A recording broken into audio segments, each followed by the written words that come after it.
কাপল হিসেবে দুজনই দুজনকে মেন্টাল সাপোর্টটা দেওয়া দরকার, থাকতে হবে, রিল্যাক্স থাকতে হবে এবং চিন্তা করতে সবসময় positive thinking is very important. আসসালামু আলাইকুম, আমি ডক্টর সাদিয়া ফাতেমা জাফর। যারা দীর্ঘদিন ধরে কনসিভ করতে চেষ্টা করছেন, অনেক সময় দেখা যায় তাদের ফিজিক্যাল হেলথের পাশাপাশি মেন্টাল হেলথেও অনেকটাই ওনারা ডিপ্রেশনে থাকেন, অ্যাংজাইটি নিয়ে ভুগছেন। হ্যাঁ, যার কারণে গিয়ে দেখা যায় তাদের হরমোনাল চেঞ্জেসও থাকে। যেমন কি আপনার যদি অনেক স্ট্রেসে থাকেন, আপনার কিন্তু প্রোল্যাকটিনটা ইনক্রিজ হয়ে যায়। সেই ক্ষেত্রে আমরা বলি যদি আপনার কোনো মেন্টাল হেলথ ইস্যুস থাকে, আপনার কিন্তু কনসিভ করতে প্রবলেম হবে।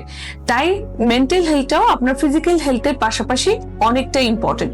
আপনি যখন একটা প্রসিডিওরের মধ্যে দিয়ে যাচ্ছেন, এটা হোক না কেন ওভুলেশন ইন্ডাকশন ন্যাচারালি ট্রাই করছেন, আইওআই করছেন, আইভিএফ করছেন, সেক্ষেত্রে আপনার মেন্টাল পিসটা অনেক ইম্পর্টেন্ট।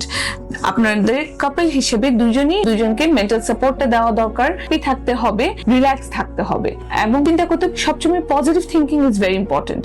সবকিছুরই একটা আউটকাম থাকে, এটা ভালো হতে পারে, খারাপও হতে পারে। যখন আমরা বলি আপনার 50% চান্স কনসিভ করার, so there is a chance যে আপনি অবশ্যই 100-র মধ্যে 50 জনের মধ্যে হতে পারেন যারা কনসিভ করেছে।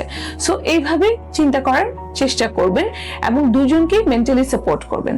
কুমিল্লা ট্রমা সেন্টার, আপনার স্বাস্থ্য সঙ্গী, সব সময় আপনার পাশে।